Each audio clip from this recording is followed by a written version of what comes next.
la importancia de esta fiesta de la dedicación de la Basílica de San Juan de Letrán, que se prioriza sobre la misa del domingo, del tiempo ordinario.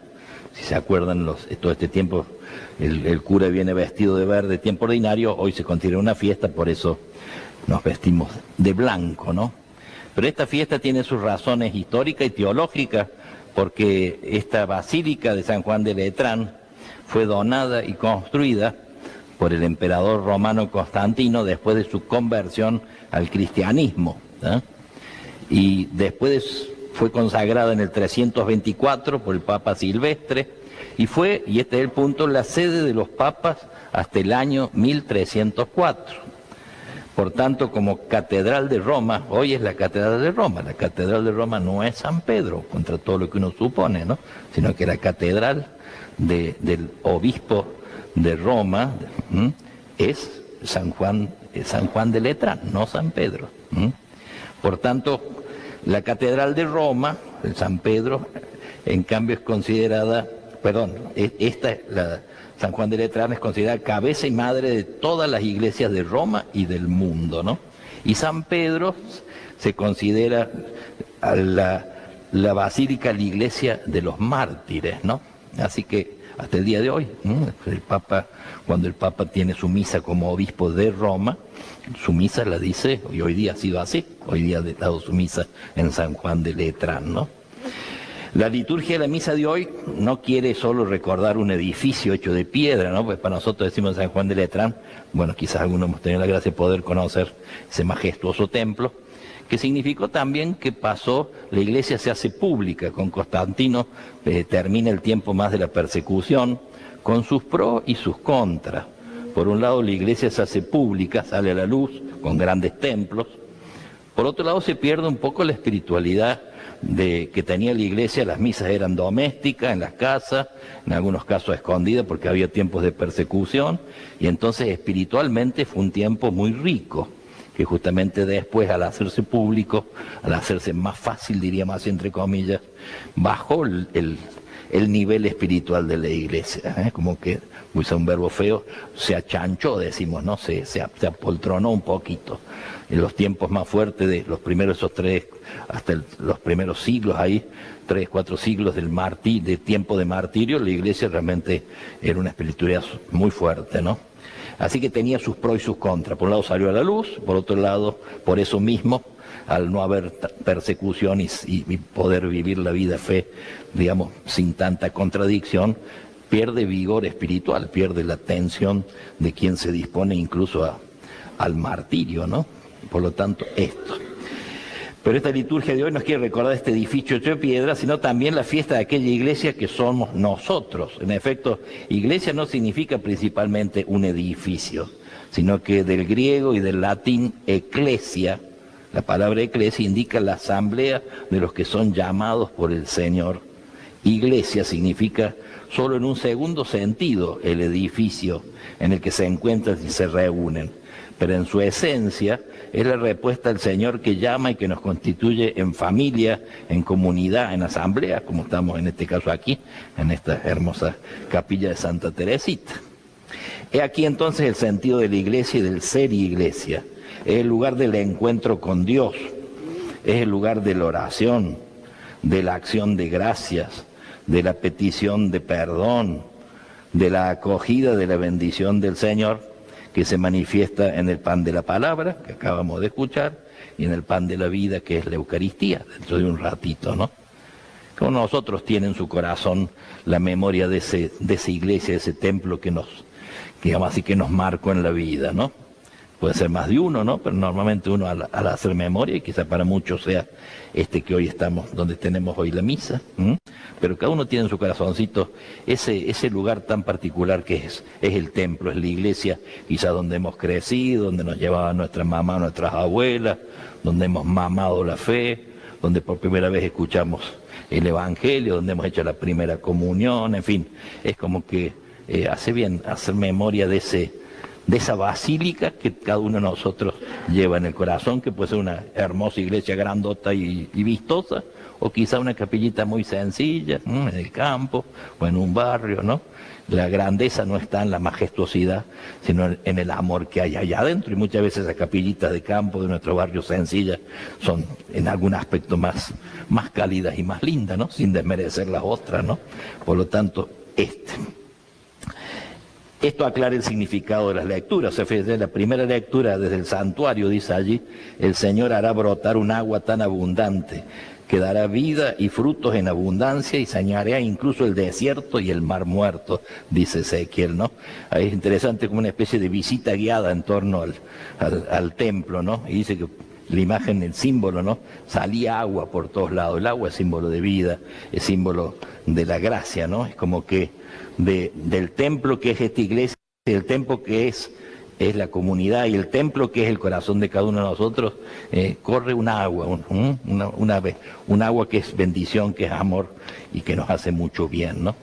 Me acordaba en estos días, alguna vez lo que después, algo que encontré por ahí, que después de 30 años, fíjense, la pregunta era: ¿dónde nace el Amazonas? Que es uno de los ríos más caudalosos del mundo, ¿no? Y significó 30 años descubrir, el equipo de National Geographic, finalmente después de 30 años encontró dónde nace tremendo río, ¿no? El Amazonas, ¿no? Y se preguntaban dónde nace, y 30 años después lo encontraron, ¿no? ¿Y dónde está la naciente? Es un arroyito ínfimo, chiquito, peruano, a 5.600 metros, ¿eh? Es un arroyito ahí muy pequeñito, ¿no? Esa es la naciente del Amazonas, ¿no? De allí brota el amor, diríamos, como símbolo, ¿no? Y después se van uniendo los afluentes. Y en nuestra vida también, el amor nuestro, ese arroyito, de esa manifestación del amor en nuestro corazón, que es el amor de Dios, y donde después se van sumando los otros amores, ¿no? El amor de familia, el amor de nuestro pueblo, el amor de nuestra gente, el amor a los pobres, ¿no? Hay un arroyito primero que nace, al que se van sumando los afluentes del amor, ¿no? Nuestra vida está asignada por el amor, por el servicio. Después se van agregando los afluentes, ¿no? El desafío es encontrar cuál es tu fuente, ¿no? Y uno dice: ¿habrá que buscarlo tan alto, a 5.600 metros? Tal vez esté más cerca de lo que suponemos. Tal vez la fuente está dentro de nosotros, está en nuestro propio corazón. Yo siempre recuerdo aquello que cuenta por allí Van Bremen, que le enseñaron en la primaria que el río Rin, allá en Alemania y en Holanda, hay un momento donde el río Rin cambia de nombre y se llama río Lek, cambia de nombre. Y dice, cuando nos enseñaron eso en la primaria, nosotros dijimos: tiene que haber algo muy particular en el lugar donde cambia de nombre. Una catarata, una ciudad, algo que justifique, digamos así, el cambio de nombre. Dice: de grande recorrí el río y no hay nada. Hay simplemente un cartelito en la orilla, muy prolijo, como son los alemanes, que dice: de aquí en adelante, río Lek, ¿no? El cambio de nombre. Y dice Van Bremen: así es nuestro amor. Es el símbolo de nuestro amor. El amor a Dios, esta agua del amor a Dios, esta primera fuente, se convierte naturalmente en amor al prójimo. No necesita algo distinto, algo así espectacular, sino que el amor de Dios naturalmente va hacia el amor al prójimo, ¿no? En la segunda lectura proclama que nosotros hay otro símbolo, hasta aquí el agua, ahora somos la piedra viva del templo santo de Dios. Cristo es el fundamento, es la piedra fundamental de ese templo, ¿eh? Nosotros somos piedras vivas de ese templo, ¿eh? Decía Atahualpa Yupanqui: es mi destino piedra y camino, decía, ¿no? Fíjense, de un sueño lejano y bello soy peregrino. Interesante el símbolo, ¿no? La solidez de la piedra no es la piedra de la onda, ¿no?, que tiramos, sino que es la piedra que sostiene, ¿no? La piedra que hace de fundamento.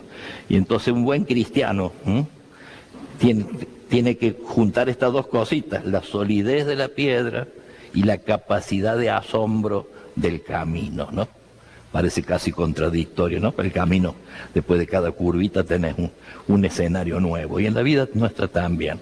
La solidez de la piedra, del amor, y a la vez el dejarnos sorprender por todo lo que Dios en cada recoveco de nuestra vida, algunos muy gozosos, otros muy dolorosos, nos va como mostrando escenarios nuevos, ¿no?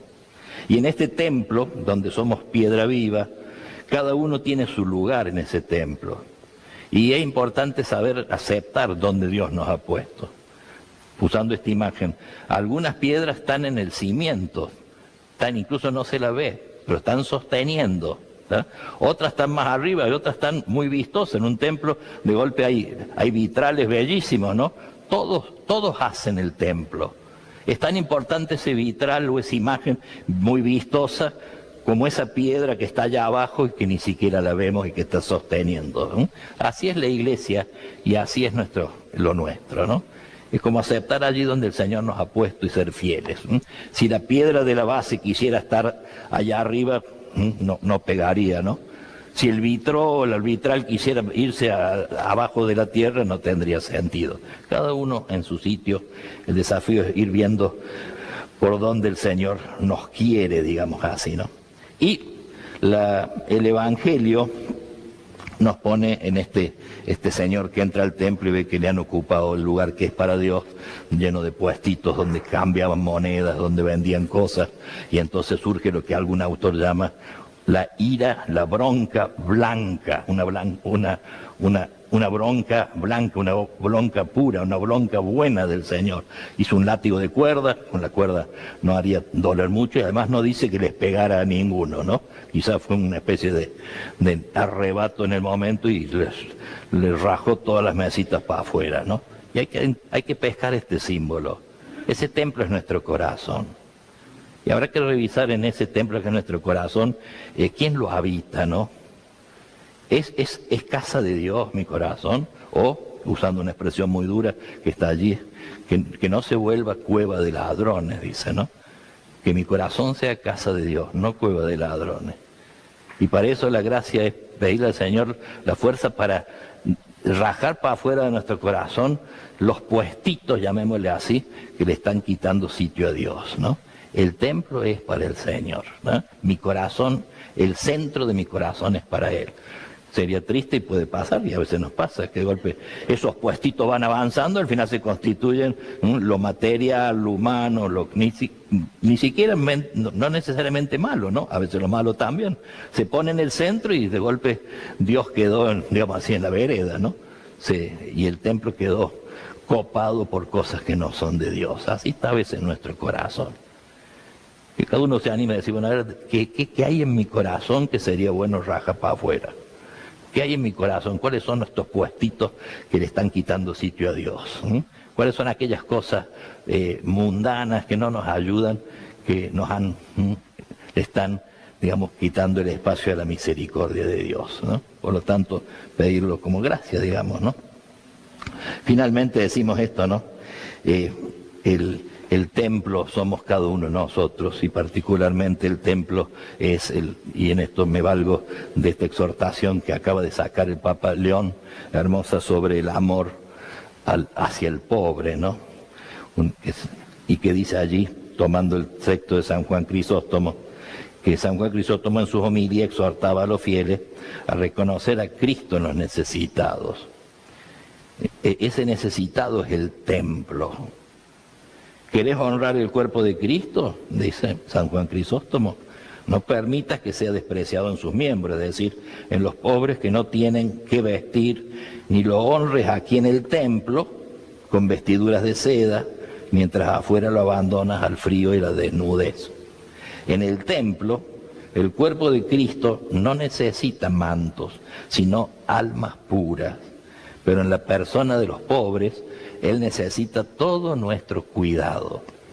Aprendamos pues a reflexionar y a honrar a Cristo como Él quiere.